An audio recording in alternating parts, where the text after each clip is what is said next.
somebody came up to me and said, "Is it all right if we take your mask?" I'm like, yeah, no problem. Take it. You're good. And then I get back to the room and my mask is gone, my stick's gone, stuff like that. I wanted to get my stick signed by the team and stuff, but all those things were gone.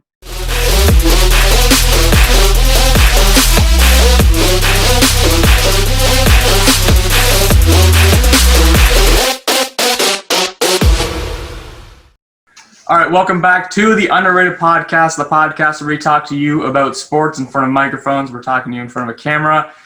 Long time no see, we're back with another episode. And there is a new segment this episode, so make sure you stay tuned until the very end to see what the new segment is.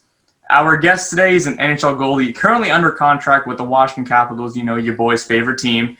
Drafted by the Montreal Canadiens, 36th overall in the 2013 NHL Draft. President's Cup, Memorial Cup, IHF World Junior Championship, and two-time Spengler Cup champion, whilst also posting a .996 save percentage and a 0.33 goals against average in the 2019 Spengler Cup. Zach Fucale, thank you so much for coming on. What's up, guys? Glad to be here. It's a beautiful night in Montreal, man. I'm happy to be here. And obviously times are pretty weird right now. We've mentioned that multiple podcasts before. We're all wearing masks. Stanley Cup playoffs just actually ended. Congrats to the Tampa Bay Lightning who won that. But how are you? Yeah, congrats to them. I'm doing all right, man. Thanks for asking. Yeah, you're right. Definitely strange times, but we're making the best of it, and that's it. We're trying to make the best of it. Training, getting ready for next season, whenever the hell it's going to start, and that's it. I'm just trying to make the best of it. And before we enter your remarkable stat-filled, record-filled career, growing in the small town of Rosemère, Quebec, developing as a young goalie, who is someone who you took inspiration from growing up and developing like that? When I first started playing hockey, I like goalies, and I always liked Marty Brodeur, and I don't know, that was kind of the guy I looked up to. And at the time, when I was younger, José Theodore was the goalie here in Montreal. And so those were my two kind of favorite players when I first started playing the game. And then when José Theodore left, there was Cristobal Huet that came through, and but Marty Brodeur was definitely one of the main inspirations for me to start playing the game. And what was family a big influence? Like, was your dad or your mom like a hockey player? No, absolutely not. My dad started skating. I think he was about 20. So. No, it wasn't from my parents. My mom was very sporty growing up, but my dad didn't have the hockey. He has his league going now, a nice beer league going, and he organizes that. He absolutely loves it. But he wasn't the reason I started playing hockey. And especially growing up in a small town like Rosemère, 14,000 people, what did the journey look like becoming a goalie, opportunities-wise and getting out there? The opportunities were really good. The hockey associations around our city here. I'm only about 25 minutes. I grew up maybe 25 minutes north of Montreal. So the opportunities were great, and the organizations and hockey associations were just super, just player filled. There was multiple cities around that we could play against, and the talent was high. So, like to answer your question, I had plenty of opportunity because the hockey associations were all very strong. Rosemère, Blainville, Boisbriand right next door, all the way to Laval, where I live now. So Laval was always really strong. I had a bigger pool of players. And opportunity was great where I grew up. So Montreal has always been like a top place for you, like Canadians all the way through, like that kind of stuff. Canadians all the way through? Yeah, when I was younger, man, I was the biggest Montreal Canadiens fan, and a lot of people around here, that's how it is. Well, we got one right here across the screen from me, but... There you go, huh?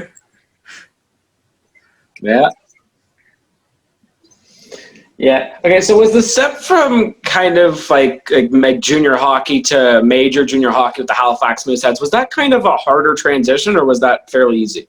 So I went straight from midget AAA here in Quebec, which is the highest we could play in midget at the time. I was 15, and I went straight from there to go into Halifax and major junior. And the transition, I'm going to say, was pretty smooth because I had started working with the goalie coach Eric Raymond with that team prior, actually, like the summer before I went major junior.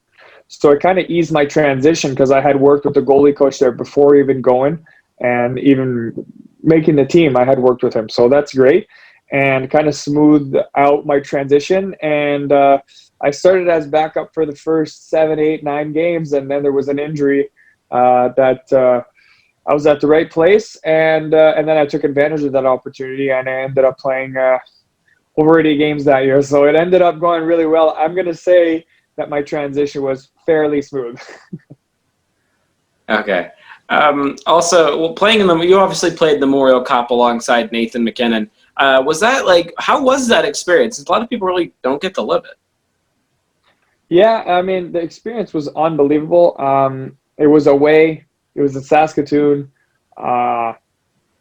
Dude, we just had such a great year, great team, really deep team, insane talent on that team. Some could argue is the greatest junior team of all time. So, and I'm one of those too. So that would argue that. But no, it was great, man. The Memorial Cup was a huge experience for all of us, and we all remember that, and kind of that bond, that'll stay forever. Yeah. Do you still have a lot of the stuff from the Memorial Cup, or is it kind of buried somewhere? What do you mean by what kind of stuff? There's a ring. We have a ring. I like the championship ring. ring. Yeah, the ring, the jersey. Do you still have a lot of that stuff? From that? I don't have my mask. I usually keep all of my masks. The Hockey Hall of Fame kind of tricked me into taking it. On the ice when you win, somebody came up to me and said, "Is it all right if we take your mask?" I'm like, yeah, no problem. Take it. You're good. And then I get back to the room and my mask is gone, my stick's gone, stuff like that. I wanted to get my stick signed by the team and stuff, but all those things were gone. And I think it just caught me in a moment where I was just like celebrating or something. I just said, yeah, no problem. Take the mask. You're good. And I never saw it again. I only saw it at the Hockey Hall of Fame once or twice. But no, there's a ring that symbolizes all the hard work and kind of gets us to remember all those things that happened. So that's we got no a bunch stick. of pictures. No stick, but you know what? Actually, that's a lie. I have one. I think no, downstairs in my locker. I have a Halifax Moosehead stick that I still kept from then, but I don't think it's the Memorial Cup one there. But no, I have some stuff, and plus we have pictures and all types of memories like that. But no, by no stick, I mean like you want your stick signed. Did you have any other backup plan? Like, did you get anything signed by the rest of the team?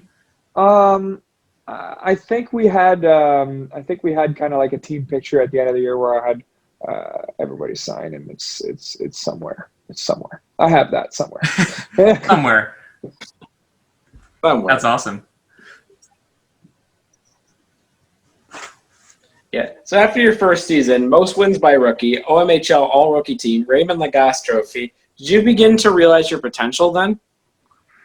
I mean, it was a good year, but it kind of happened really fast. So I'm going to tell you that before my first season, I was just battling to make it to the major junior, and ended up having a really good year. So you play alongside some good prospects and stuff like that, but didn't really cross my mind like you're thinking. Like potential wise, I was just happy to be there, just trying to contribute, and the first season went well, so I wasn't thinking too far ahead at the time.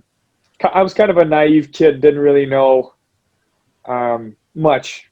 Kind of a naive kid. Well, your potential was relived as much as you don't think about it, because you were the top-ranked North American goaltender going into the 2013 NHL draft. Prior to getting drafted to the Canadiens, 30th overall. I know Matthew's going to celebrate. And at that point, Carey Price was the starting goalie at the time. Was your set goal when you got drafted was to take over that starting job?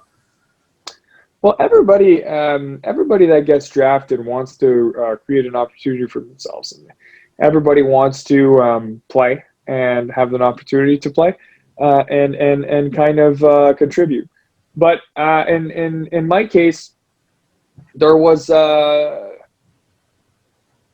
great opportunity for me because I went back to junior a few years, and it wasn't like I was up there at 19 years old or 20 years old. So when I first turned pro, my goal was to just get better.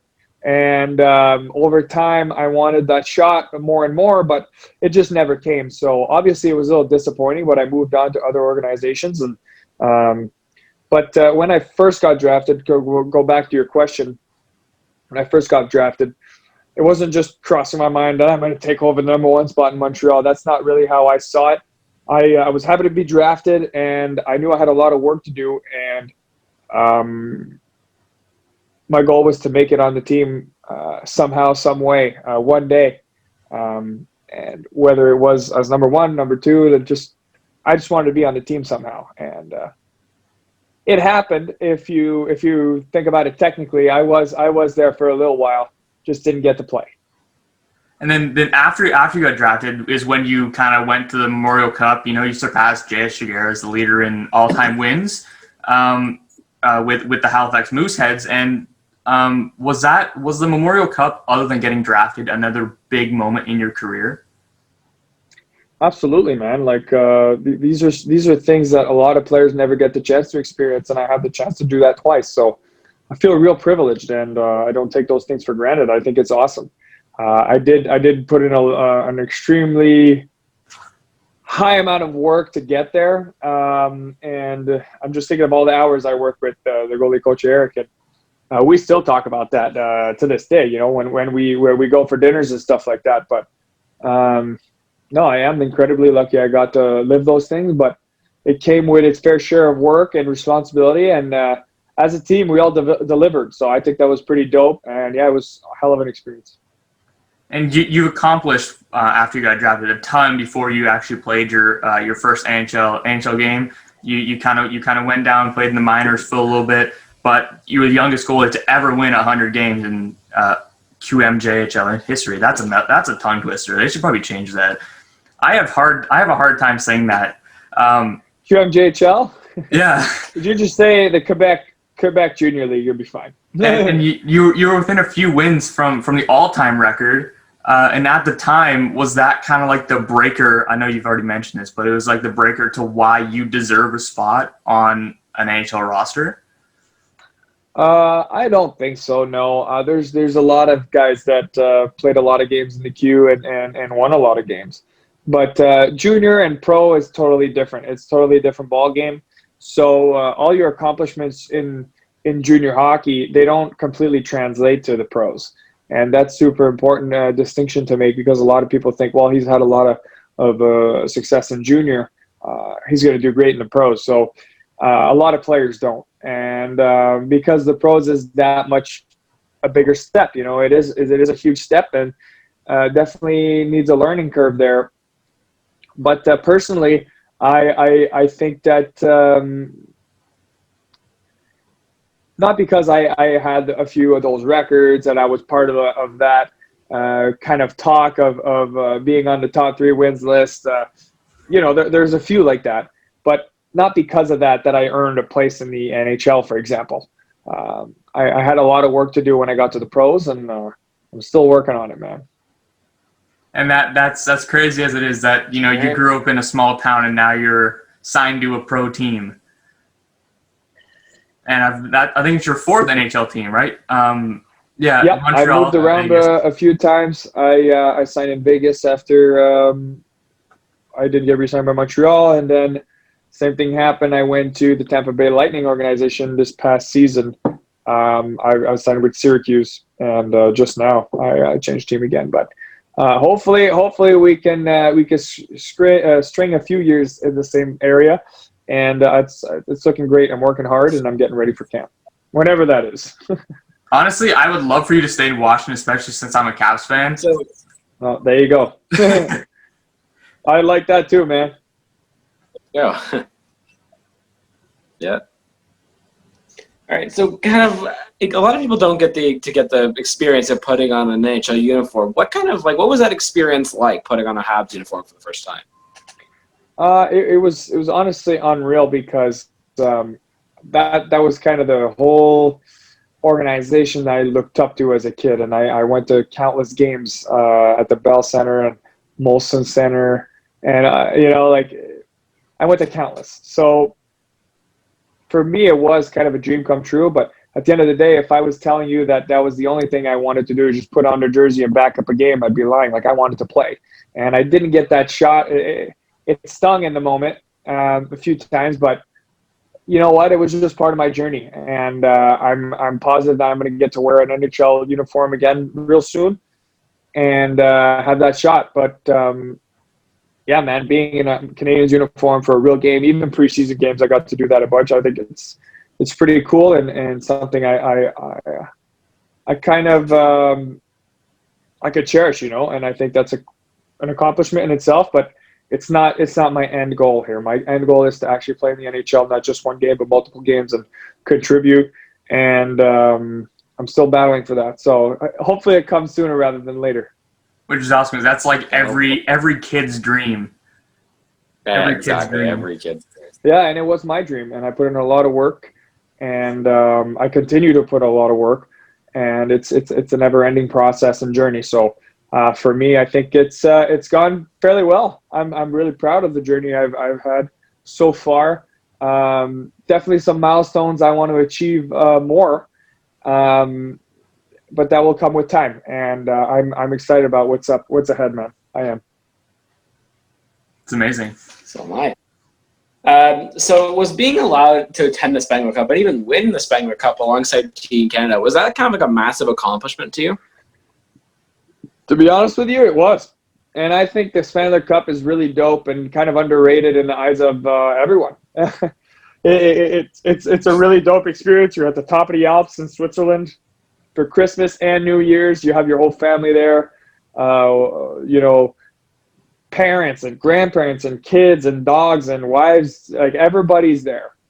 And it's a hell of an experience out there in the Swiss Alps. And the hockey's great because you're playing against different leagues. So it is kind of an interesting thing. It's very unique in the world. You very rarely see something like that. And the chance I got to be there 3 times is pretty great, and win it twice. I mean, it could have been how can I say, a hat trick, man.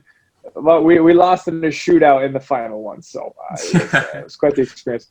No, it was really cool. I love the Spengler Cup, and I just heard that today they canceled this year's Spengler Cup, so that's kind of a bummer. But hopefully one day when they put it back on, people will realize how amazing the tournament is. And, maybe Switzerland will have a few Canadian visitors as well during the Christmas time. Absolutely, and for those of the people that have not been listening, he just signed with the Washington Capitals. Going through 3 different teams: the Habs, the Vegas, and then Tampa. For those people and for those kids out there that don't know or have a question about what free agency looks like for a goalie, could you explain like how that works and what you do to prepare to get an offer? Good question, man. It's very rare we talk about free agency, but it is kind of an interesting process. So I've been through it a few times. This year was particular because obviously it was very strange. The cup was just given to Tampa last night, but I had the chance to sign a month or so ago, and it came out of nowhere, to be honest. I thought for sure I was going to go play in Europe. And I had a contract lined up before that fell through, so I was kind of bummed out looking for another contract. So how that works is usually you're in constant communication with your agent, and he's communicating with teams and looking at the depth charts around and seeing the types of opportunities. But in this situation, it came out of the blue. Al Roy, my agent, he received a call from the Capitals organization, and he said, "Hey, look, like we'd like to talk to Zach on a conference call. You guys free this week?" On the day they were choosing, I had a full day. I had appointments. I had things and that.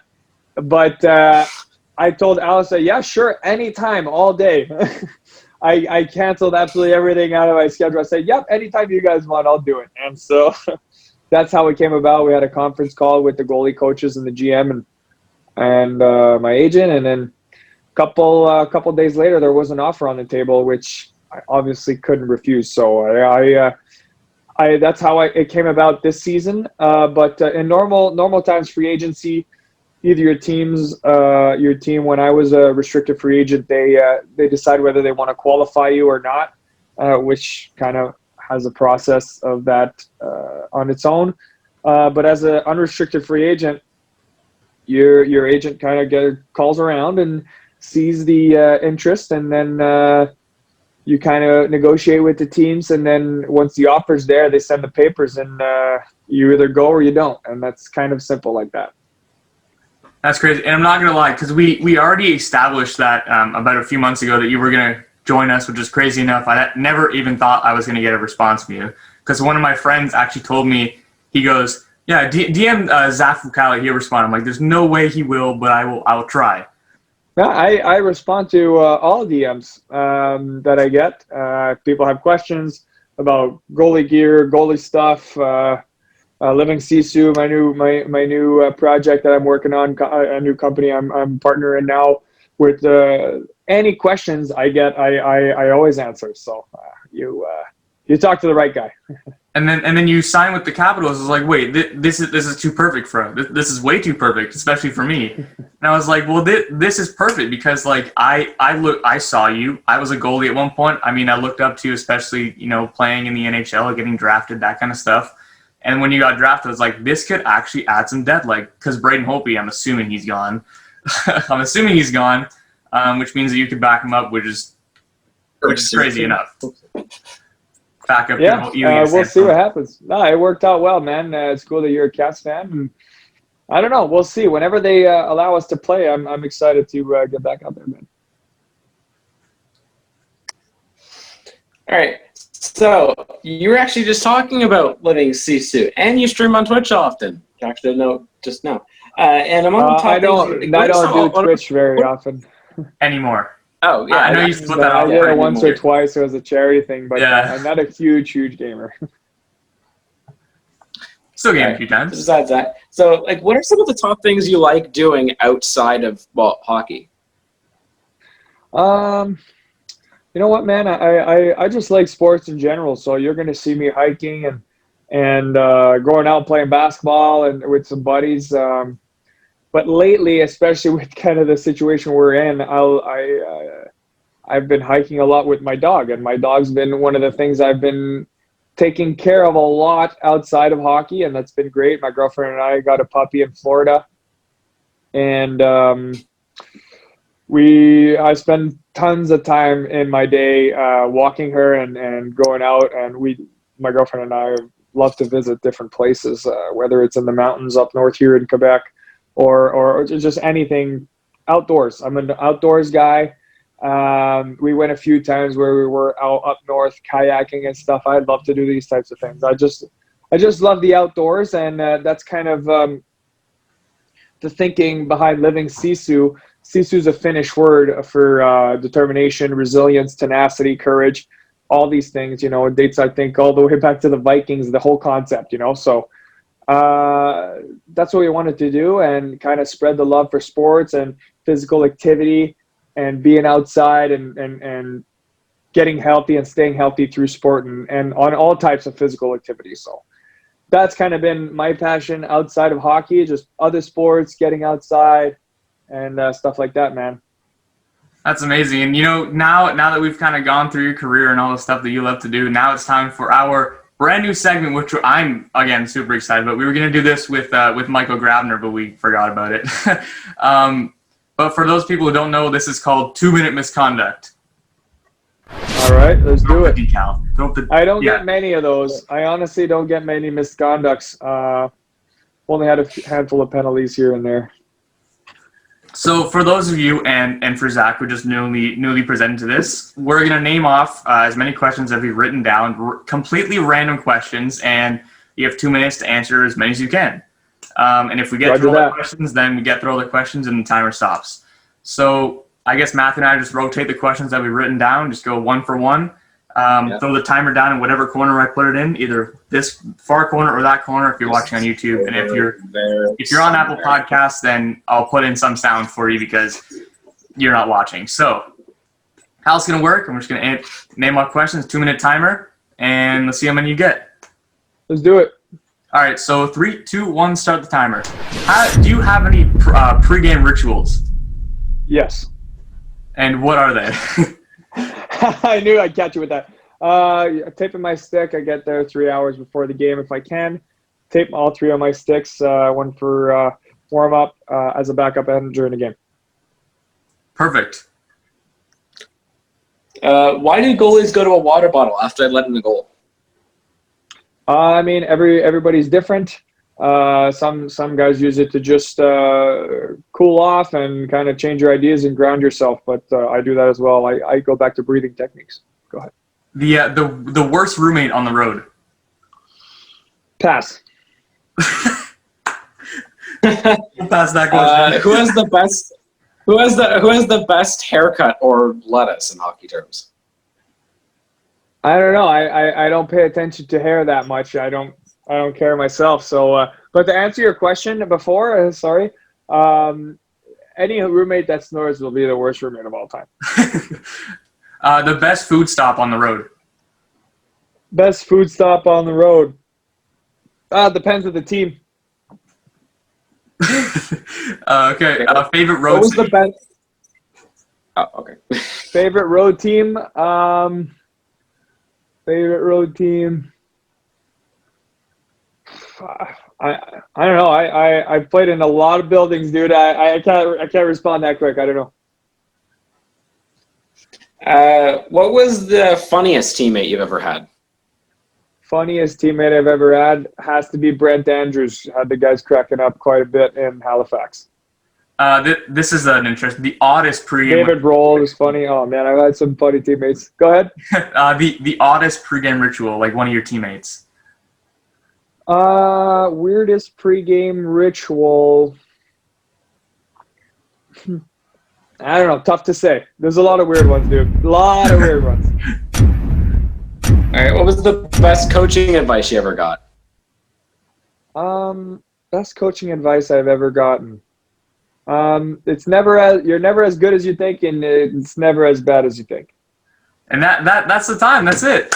Perfect. Thank you. So actually, you know what? I had this one last question that I do really want to know, and that is the ugliest uniforms either you've played or played for. Huh. Good question. I don't know, man. I mean, which one was the worst, I find? I can't say. I don't know. I don't know, dude. I really wanted you just like to destroy a team for having terrible jerseys. That's what I was looking for there, but that's not my style, man. I'm focused on my own gear first. I'm focused on my gear first before the jerseys. I don't care. All right, well, that kind of ends off our episode and our interview with you, and we thank you so much for coming on and taking the time to join us. Thanks, fellas. Thanks for inviting me. Have a good night, and I'll see you in a bit.